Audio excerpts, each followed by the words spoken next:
Hi, I'm Sonia Luna, CEO and founder of Aviva Spectrum. My guest today, which I'm very excited about, is Sandra Alamo.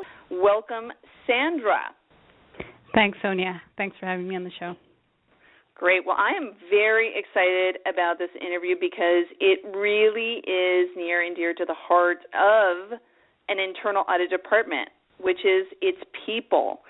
So, Sandra, in today's competitive job market, especially when things are in an uptick, okay, what have you seen as a growing trend to attract professionals to even work in an internal audit department? Well, I can say definitely the market has shifted from a few years ago, right? I remember back in 2008 to about 2013, which I consider to be the toughest years in the internal audit job market. As a result of our tough economy, I'm finding that there are no longer an endless number of resumes for one position, right? So from conversations with colleagues, the trend to attracting professionals in today's job market, I'm going to say, is a combination of a variation of the work and compensation. I've spoken to a few internal auditors recently, and in speaking with them, they're telling me that they're looking to expand from SOX Compliance testing. So I know that many companies have shifted to less of 100% compliance shop, if you will, into more of operational audits, special projects, and other audits in general that from an internal auditor's perspective viewpoint is adding value. Of course, this is outside of SOX testing, right? On behalf of management, we all know that adds value, but they're looking for something else. And as I mentioned earlier, in correlation with that slow economy, which has impacted several of my colleagues, employee compensation suffered during this time. And what I'm hearing is it's perceived as minimal to no increases or bonuses for those of us who actually are even offered bonuses. And just from discussions with staffing personnel, I understand that there's a general sentiment out in the job market today that during the tough years, we as auditors did more with less due to potentially impacts from layoffs or just management decisions to not hire or augment staff during the tough years. And overall, the feeling is that maybe auditors are in a position where they feel that they're not being compensated fairly. So I found that because of this perception in my direct hiring needs, by my being able to offer the mix of work and higher compensation, those were the two selling factors.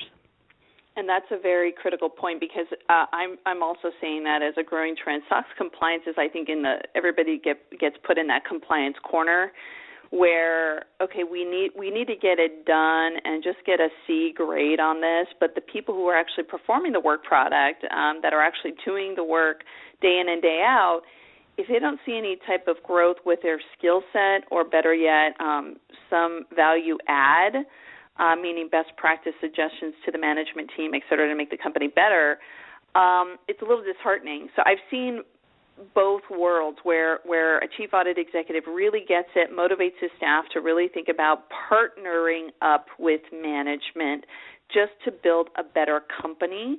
And it motivates the staff to do better, and it's not that, aha, I gotcha with the management team. And then in terms of the comp, what I've also noticed is I don't see a lot of bonus pieces to an internal audit department, but there's other ways of comping staff. For example, I've seen people say, hey, if our team gets together and we do a volunteer event, in my budget I can give you a day off, or part of your compensation includes, well, you can work at home on Fridays because we are so connected these days, and auditing can be done from home remotely, and it offers a better work-life balance. And I think just now I'm starting to see bigger trends where the internal audit department is getting some type of compensation as long as it aligns with the overall corporate strategy to get them to be better, and not so much on did we pass or fail on SOX. It's more of that's not the result of what we really want from the internal audit department. What we want better is the result of what value are you bringing to the table, and then there's additional bonuses related to that. But that's slow going. I don't see a big overarching, wave of people doing bonuses based on that. And you're right. I think overall people are shifting gears away from just compliance and moving into other areas. And I wanted to get into those lovely folks that we called, seasoned or well-experienced professionals. So what have you seen that works best when you're trying to recruit, these seasoned professionals to work with you?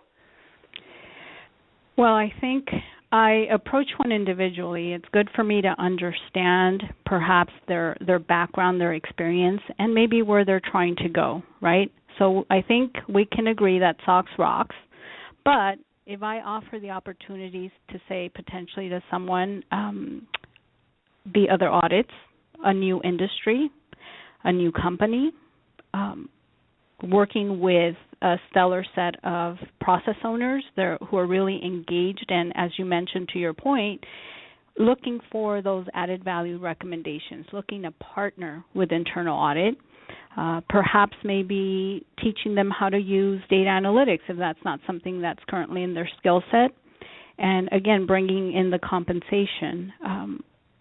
So as a package, it's bringing up, these various topics to a seasoned professional, or at least when I'm trying to pique their interest into coming to work for me.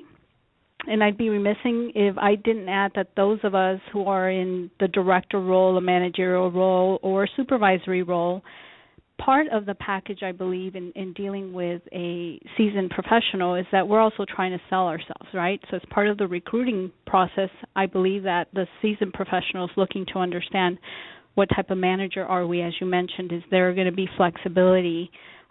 What type of knowledge or growth can we offer this potential recruit?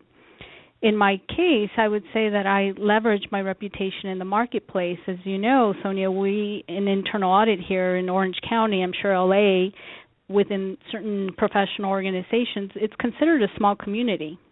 So we've either worked directly or indirectly with other professionals.